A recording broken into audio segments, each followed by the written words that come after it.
And 1 minute.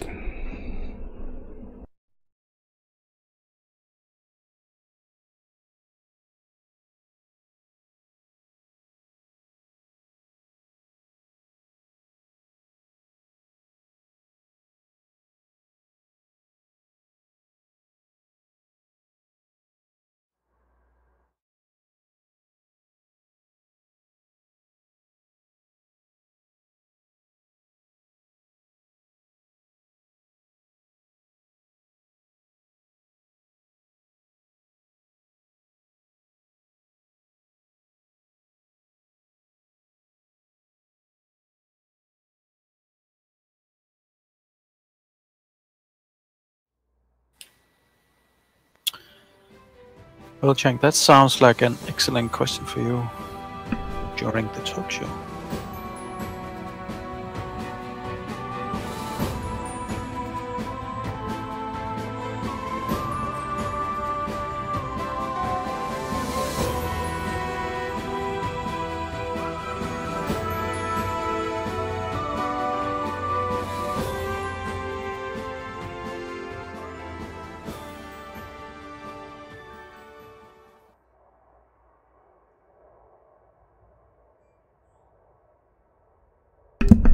Hello and good evening, fleet, and welcome to Dead Circumnavigation Expedition Basecamp 8 Mass Jump and Talk Show. And someone is fixing my ship. This time I'm with here in my own ship, not in multi-crew as for the last 2 or 3 live streams, but I'm with my T10. Yay! Here she is. And as usual we have my co-host Macros Black. Hello Macros. Hello Henke. How are you doing? I'm doing just fine. Everything good? I don't have a beer like you. I'm settling with water. Don't remind me, I don't have my beer this time. I messed up. Because I have been in influenza, so I haven't been drinking. I haven't been able to drink beer, so I don't have any beer now. Well, I live, I think. And this week we have our guest, our scout, Commander Chank Saatame. Hi, Chank. Hello, I'll make it up for you. I have a bottle of vodka. Despite of me being Finnish, doesn't mean that I like vodka. I'm a bit exceptional Finnish person. I don't drink vodka. It makes my head spin. I drink what's available. I'll say my favorite is definitely Polish, though. I know, shame on me. So, Jack, how's your expedition gone so far? It's things are going great.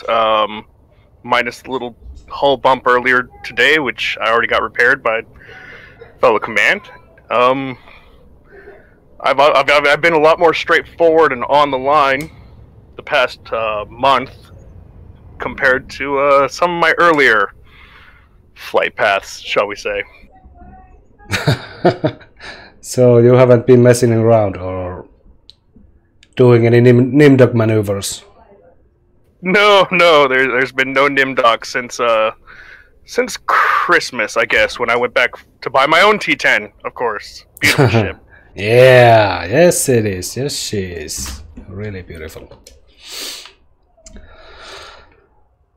So what else? What else in the news? That is the question. Yeah, what else? What else in the news? Latest news feed from the fleet tells us that Commander Vexicon Matraxis took a detour. He doesn't know how to use the galaxy map. Nice going, Vex. Yeah, Henke, what was that story about? I haven't heard the background. I just heard the rumor that he got lost somehow. So what happened to X? He accidentally plotted to the opposite direction than we are going, for some weird reason. I don't know why. But for some reason his route plotter plotted to the opposite direction. I really don't know why. So my god. He traveled like 7,000 light years to the opposite direction with the cutter. He's in the chat now, so he can definitely hear us, so we can tease him about it. Let's not be too rough. I know it sucks, but I just don't know how that's possible. No, me neither, because you should always have the core at your right side, right? Yeah. So to be fair, and I haven't done that on the expedition yet. At least I claim. All my routes have been intentional, but sometimes you do. Like, you move around the map and you select something and you're like, oh, plot to this, and then you back out, and then it just says, oh, you have 70 jumps to go, and you just start flying and you don't check the map again for 50 jumps, and suddenly you're 5,000 light years in the wrong direction. Yeah, it can be a deal with shorter range ships, but I still can't wrap my head around that. But maybe it's possible, I would say it's not. But yeah, maybe we will shoot onto the questions, don't you think, Macros? Sure. Jank, can you tell us a bit about your commander background? My background? How old is your commander? Do you do any role play? As for roleplay or any of that, I'm just myself. Even when I roleplay, I'm just a guy out looking to experience the world, and the world in Elite is very, very big. Indeed. So, how long has your commander been playing? I've been in game, or I've been flying around for 2.5 years, maybe 3. I mean, before Horizons, but my furthest logs back only go to Horizons. But I was always very casual but still methodical. So I've always been an explorer. As soon as I got my first 10 million, I bought my Type 6 and I flew off, 8,000 light years from the bubble just to escape.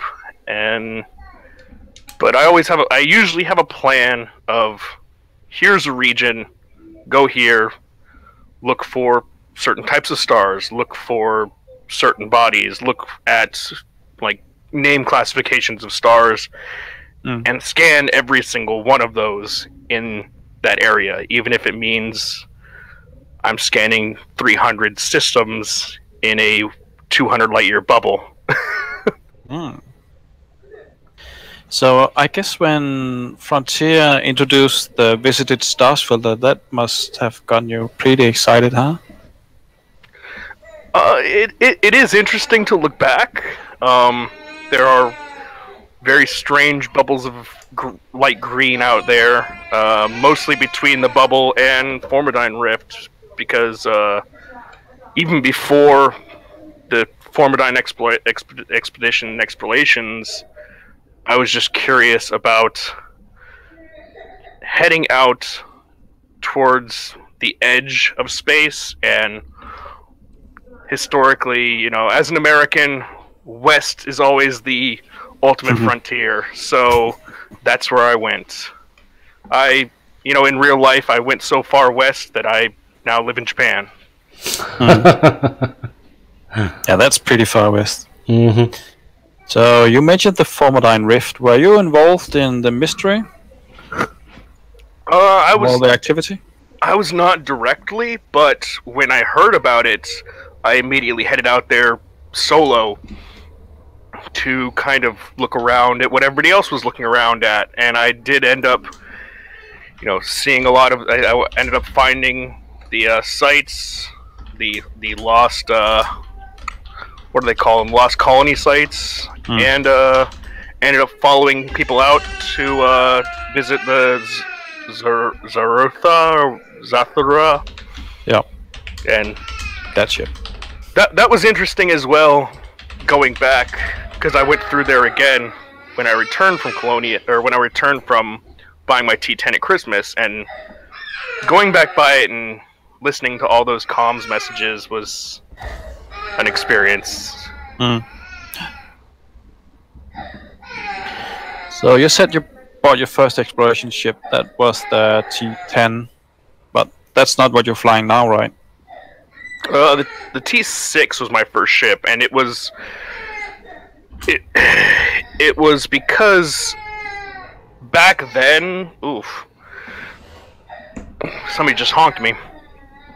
Back then, people were talking about what is the best explorer for starting out, because we were still talking about before engineers, and all these ship ideas were, 80 million credits, 100 million credits, 200 million credits, and I was sitting there in a hauler trying to explore around the edge of the bubble, and then I looked at the Type 6 and its fittings, and I just kind of figured out for myself that this is a really good, really cheap, proper exploration ship.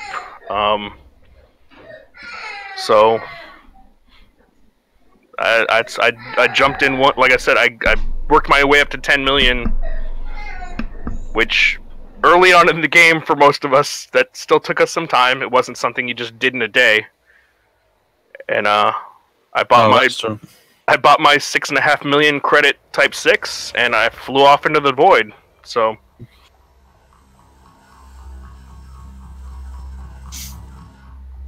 I've always come back to the bubble whenever there's an update. When Engineers and Horizons and all that came out, it's like, I want to land on planets. Go back, readjust some things, and get a SRV slot in there, and then straight back out into the dark. Do we have the same plans when the Beyond Chapter 1 goes live here in a few weeks?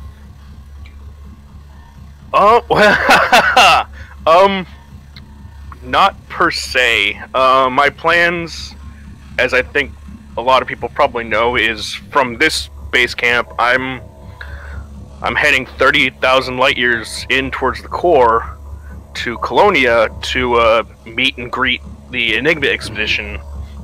Which I know we have commanders who have alternate pilots and alternate commanders flying in it. I only have the one account, so I only fly the one ship. But the Enigma expedition is something that I'm highly in support of, even if it's not something I can participate in myself. So if I can at least be there at the end, it's meaningful representation for me personally. Was that Hal going also to Colonia after this mass jump?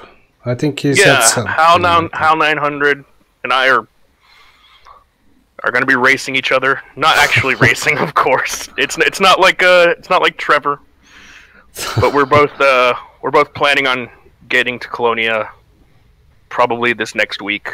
I think the Enigma expedition ends there on the 12th, so I'm hoping to be there on Tuesday for my time. I haven't even checked what's the trip from here to Colonia? How much is it in light years? It's almost exactly 30,000 from here. But of course, for me, I only have to travel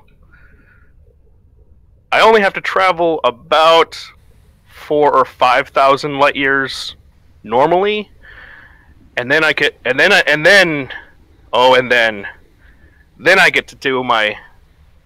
take part in my favorite pastime of neutron running. Be careful with those. I'm kind of careful sometimes. I mean, I thought I can use neutron stars boosts, but when I took my alt commander from Colonia to Bubble, it was my 5th neutron star and I blew up. I thought really? I thought that I did everything right, but then I just blew up. I don't know why.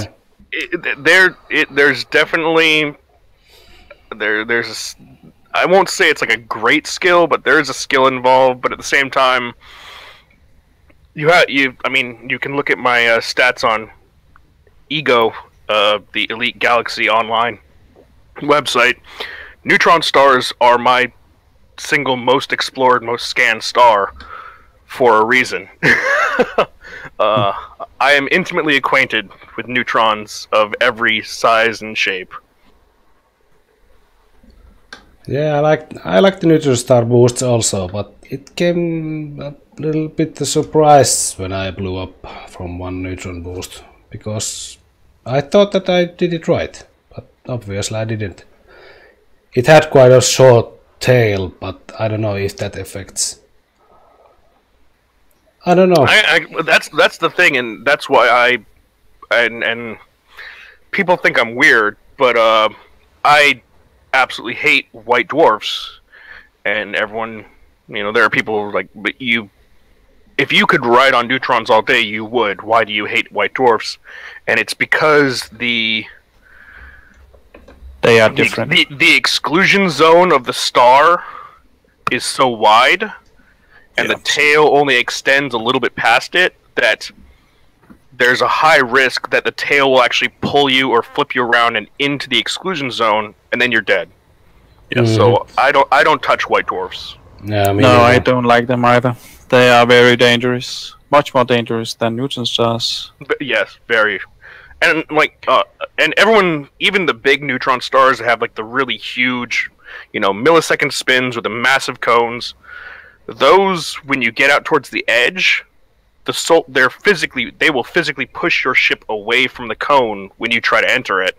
So it's a natural ejection on those. So they're not half as dangerous as people think. It's really the slow, short-tailed neutrons and white dwarfs that are dangerous.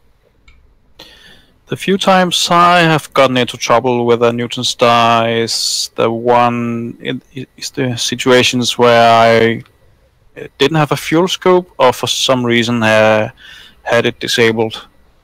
So and then you go into the neutron star cone and try to scoop, but your fuel scope is not active, so you will not get the boost, and you just keep trying and having forgot that you have it disabled or didn't fit it. So. Oh, the best part of that too is that the whole time you're in it, it's slowly damaging. Yeah. It's damaging your FSD and your thrusters, I believe, very, very slowly on your thrusters. But if you sit in a cone long enough, you'll notice your thrusters be like, "Oh, my thrusters are now at 98%. How did that happen?"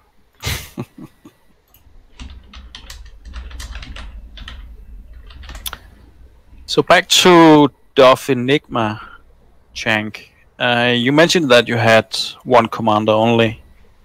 So was this a situation where you had wished that you had another commander so you could take part in two things at once? That's actually no, that's not a hard question. Some of these questions you have are pretty standard, but I was like, oh, how do I answer some of these? That's easy though. No, I'm really not, because I think that even though I couldn't be a part of the full expedition, by what I'm doing now, it's enough for those in the expedition to recognize my respect and my intent towards supporting it, which is why I'm doing this 30,000 light years in 3 days. Yeah. Yeah. I heard a bit about that. There was some controversy surrounding DECE Enigma in the last few days. Yeah. Don't know if you heard about it. There was Frontier stepped up and created a mega ship for Dove Enigma, and they decided that the mega ship should have a black market.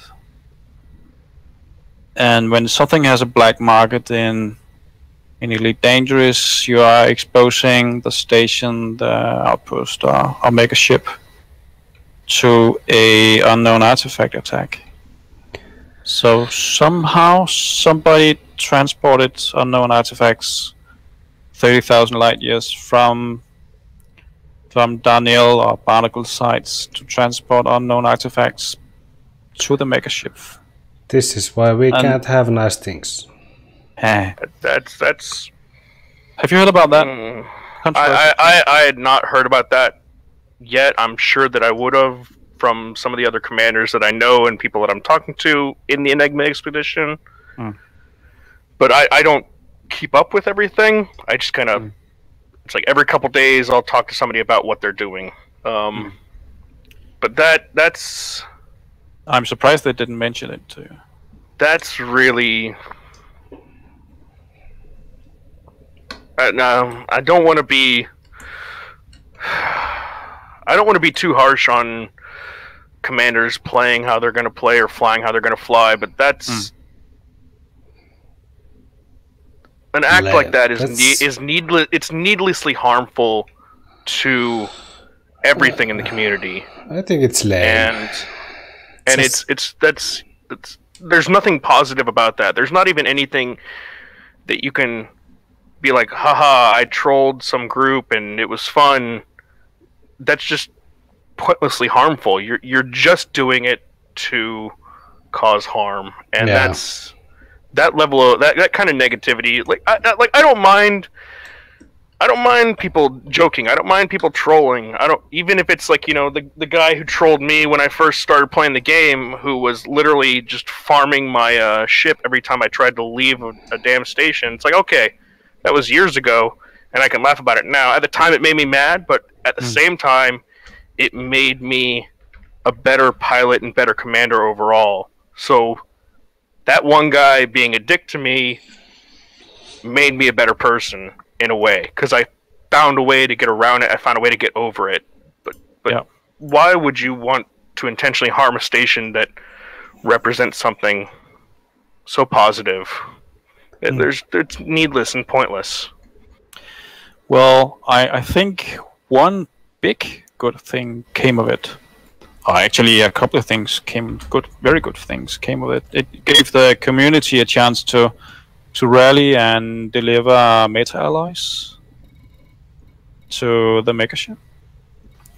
And it also gave a lot of publicity to the event. And that would be a publicity that the event otherwise would not have received.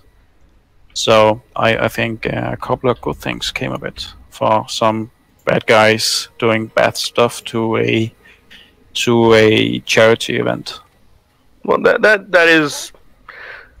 is a net positive, I guess, because, you know, if people are just going to intentionally be harmful and destructive, they are going to be seen as the bad guy, like, by everyone. And the more they do it, the more support they give to the people that they're opposed to. And the people that they're opposed to are people who are literally just flying together to represent their support of a commander suffering from a terrible, terrible disease. Yeah, but without the bad guys, there wouldn't be good guys. Otherwise, they wouldn't have a chance to show that they are good guys. Actually, when I heard about the event, I immediately fitted one of my commanders for travel, and I went to Daniel to buy some meta alloys, and I delivered meta alloys to the mega ship, to Dove Enigma.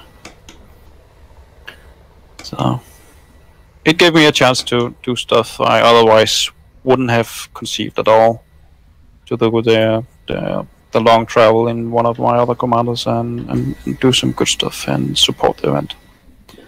So there is that is good, and like you say, you know, there are other commanders who might not have known about the expedition or might not be a part of it who now have, jeez, who is that, Wanderflow jetting around? Yeah. There are commanders now who have an opportunity to, and he flies right in front of me. Thanks for that, Tom Cruise. Nice flyby. There are commanders who now can show that they do support this, even if they couldn't be a part of it. You know, there are combat pilots and people who mostly stick to the bubble, who are like, I don't leave the bubble. That's not what I do. But they can still show support now. So,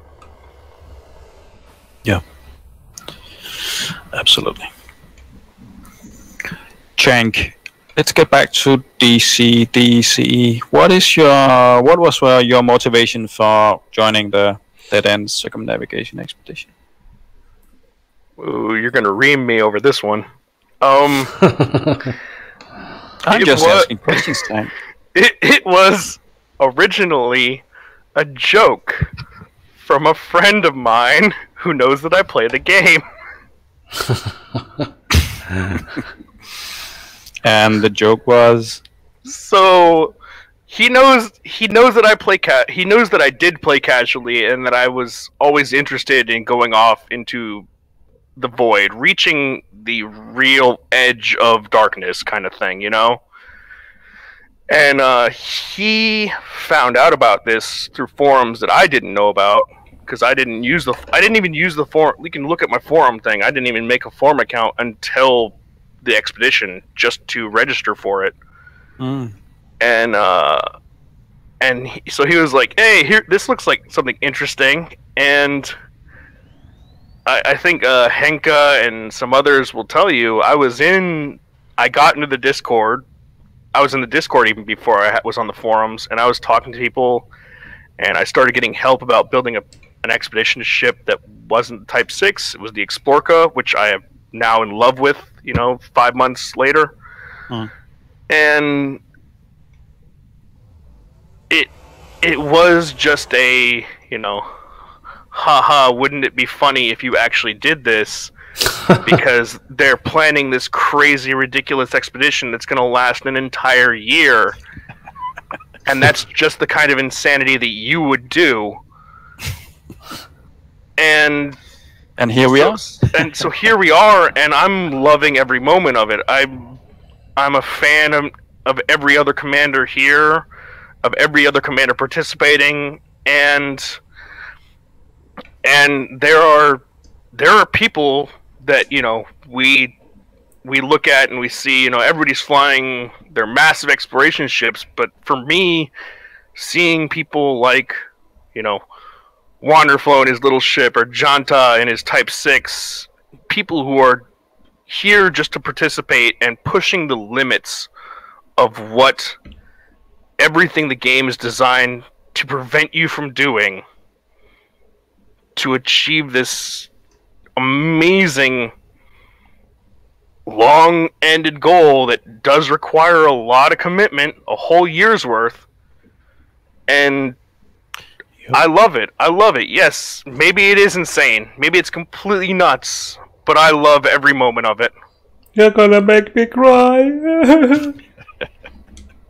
That was so beautiful. So Chang, would you say that your friend that suggested this expedition for you is an even bigger friend today? I love my friends from all times past. This is a guy that I played. I've talked about tanks before, and this is a guy I played tanks with. And so, that's how we know each other, is from blowing each other and other people up with 30 to 50 millimeter armored piercing shells. And yeah, we're still friends. We actually have our own private Discord where we all talk sometimes. You'll notice I spend a lot of my time in the Discord. I'm not on the forums very much still, but It's just the Discord chat is, it's more conducive to actual conversations, and so that's where I spend my time. So where did your friend hear about the expedition? I am not fully sure. I think he was looking into getting into the game, but he doesn't have a very powerful computer. He's running on a, 2 or 3 year old i5 core processing laptop, basically. But in his search into the game, because it was a new or top forum post at the time, I think that's how he found it. And then he just told me about it because of that. So basically it was just pure luck?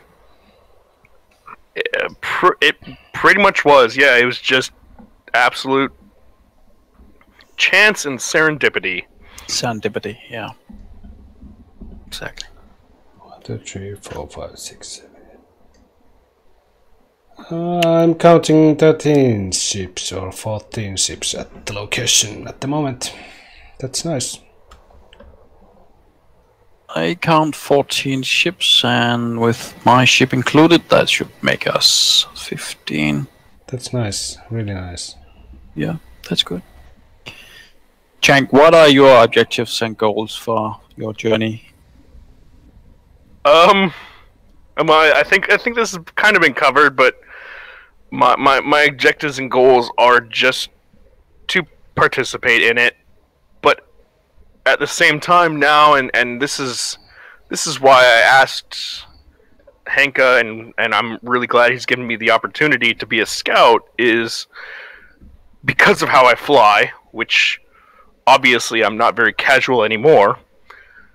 I have the chance to go ahead, move forward beyond everyone, and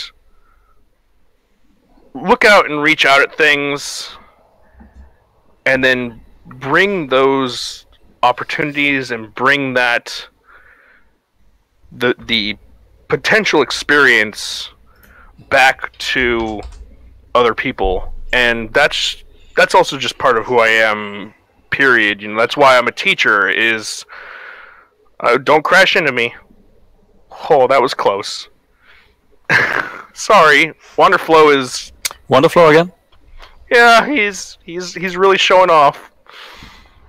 But that's why I'm a teacher, is, I have been there before. So here's some cool stuff about things. I'm not going to tell you what to think about it, but here's some cool stuff to look at and make up your mind about it however you want. And Henka's given me that opportunity by making me a scout, and I'm really appreciative of that.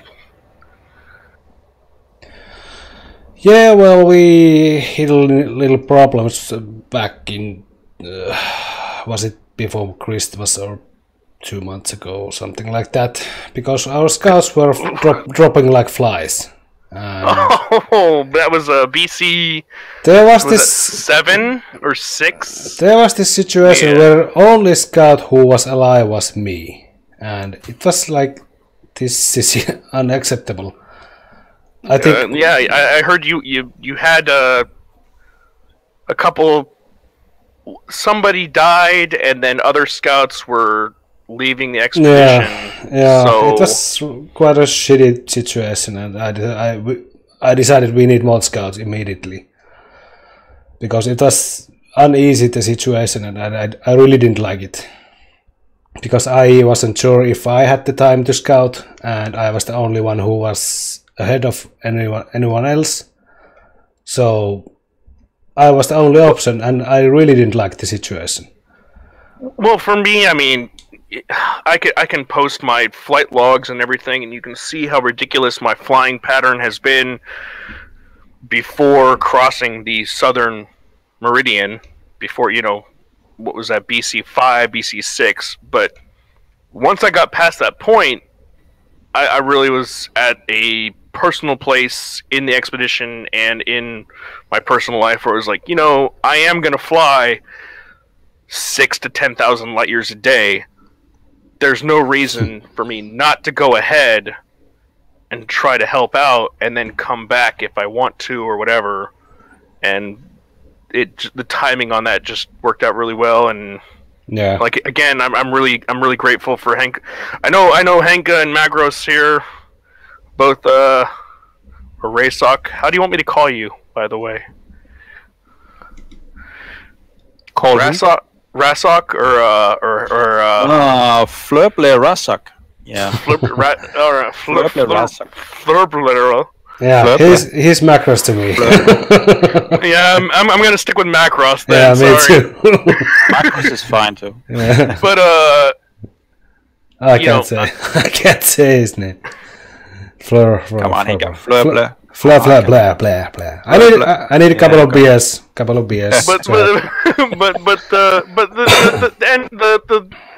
end of that story is that basically, I was already going to be 8 to 10,000 light years ahead of the expedition main body. And while I like flying with other people, and I've done that, and while I like seeing other people, and I've met other people all over the place randomly, I am still a kind of a lone wolf flyer. I like to be out there in my own space, and because I'm that far ahead, there's no reason for me not to be helping and making things easier for the expedition in any way that I can. Yeah, and that help is very much appreciated, Chang, because the Scout team of this expedition is awesome, and they are also providing a invaluable service for the rest of the expedition, finding great sites for us to assemble on and do great stuff. And just like we did on this base camp where we had server races, and that was really fun. Oh, that was fun. I only got to do the one, and I came in second to last, and that's only because Johnny got launched 5 kilometers in the air by a geyser. But that was so much fun. It was even if it's only 4 or 5 SRVs at a time, it was fun just because other people were there and we're all doing it together. I really can recommend it to everyone. It was really fun because although I lost my SRV, but I am hoping I'm getting it back from support soon.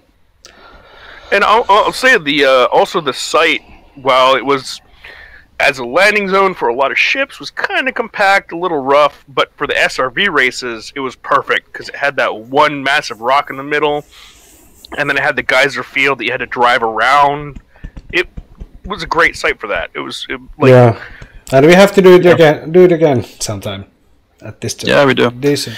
Yeah, as Basecamp goes, this is definitely one of the top base camps so far. I was very much impressed by this base camp. It also had a little landing ledge that I kept parking on. Well, it wasn't beige. Everyone up on the edge of the cliff. It wasn't beige. In general, it was good. I still think my favorite is Platypus, even though that was the one that I wasn't there for. Yeah, I really like Platypus Plateau also. It's one of my favorites. I'm proud of my first find, but even I won't say it's my favorite. Platypus was my number one. And what comes to Basecamp 9, we really have to give some regard to Commander Quantum Macron EI-666 who scouted that, because he had only like 4 days to find the location. Yeah, was it even that? I think he was. Yeah, he was still heading there. I think he only had 2 days or something to find it. Technically, yeah, because he did find a great site. It was. The sites that I were looking at were pretty much in a straight line, and he went out on the edge and found an amazing spot. And I'm jealous. I'm genuinely jealous because it's beautiful. Yeah, and he really had little time in his hands, and that's a bit also because of me and Macros, because we decided that a bit too late. We could have decided to expand our base camp. Yeah, Like 2 weeks ago. Yeah, just start increasing the distance from Basecamp 10. Yeah. We didn't have to do it from Basecamp 9, but... But if it's unclear to someone why we are doing that, it's because so that we can make it to Beagle Point by the first week of May when Beagle Point expedition arrives to Beagle Point also. So it would be really cool to meet them in person there at the same time. And yeah, I was gonna say, like, what I'm doing personally to go meet Enigma, which I know there's at least three other commanders in DECE who are also there on alternates, so I can wave at all of you guys again. Being there at Beagle Point and having two expeditions meet each other that's just an amazing idea, and I'm in full support of it. I think it's great. yeah. Yeah, and as you said, Hank, it is to meet up with the Beagle Point expedition, but there is one other reason why we increased the speed, and that's... Yeah, that is because we were falling behind. So if we were to keep our final schedule of October this year, then we would have to increase our speed. I don't think we have to increase it to 20,000 light years from for every base camp from now on and to the end, but I think it helps. It's it helps. Really good idea to catch up on our schedule. Yeah. So you just have to. If I'm going to keep up with my T10, I know you will with your anacondas. So we sure will. Except if we take too many detours. And it's 4 minutes until mass jump, and now I have to remind you all that there's 3,000 light years from here is our mass tag system. It's, I don't know if you have bookmarked it, but I will put a reminder to forums and to Discord. So when you leave from here, remember we have this mass tag system, and check EDSM before you tag so you know what to tag. True IL UT-Z D13-16. Yeah, I have it bookmarked also. It's right about here. So this is our mass tag system. So be sure to bookmark this and leave your tag on your way out or in.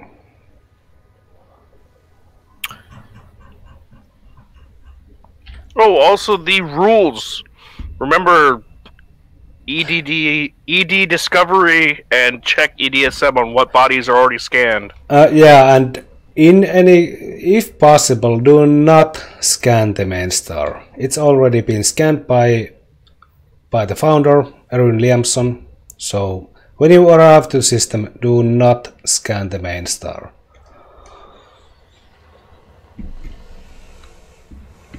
Good info, Hink. Yeah. Jank. Final or next final question is when you're not exploring in Elite Dangerous, what other stuff do you like to do besides exploring? I like my job. Oh, I mean elite stuff. Elite Dangerous stuff. Exception. For Elite itself, I like mathing. I like looking at my own personal numbers and then just extrapolating how the universe in Elite, at least, is and possibly how it works. I didn't like math. Stellar Forge? I'm talking about Stellar Forge. I did not like maths as a kid, but as I've grown, I have a natural affinity for it, and I have really found myself enjoying just trying to kind of reverse engineer how the whole construction of the universe works inside the Elite Dangerous space. Are you doing that on your own, or have you collaboration with other commanders? That's all my own personal stuff, but I mean, you'll see me talking about You'll see me talking maths and numbers with AW sometimes about like planetary orbits and masses and gravitational pulls on masses to radii and stuff like that. So it's kind of just a casual hobby, on the side, but it's something I enjoy and have fun with. Everybody ready? We got with 30 seconds to go. Yep. Get ready, people. Any last comment you wish to make, Jank?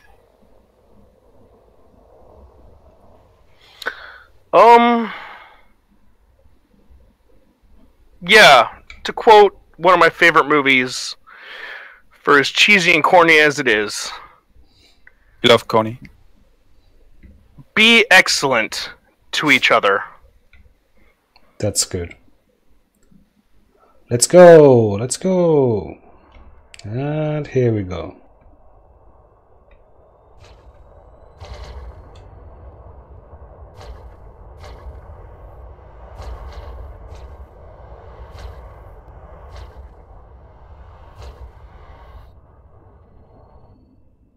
Nice, really nice. That looked very, very good. Very pretty, yes. So, that was Basecamp 8, Mass Jump and talk show with our guest, Commander Jank Sautama. Thank you. Thank you. Was nice having you. Yeah, thank you, Jank. And next talk show and Mass Jump, less surprisingly, at Basecamp 9 in 2 weeks. We will see you there. Thank you and good night. Good night, Enka. See you all. Bye. Yeah, bye. Good night, everyone.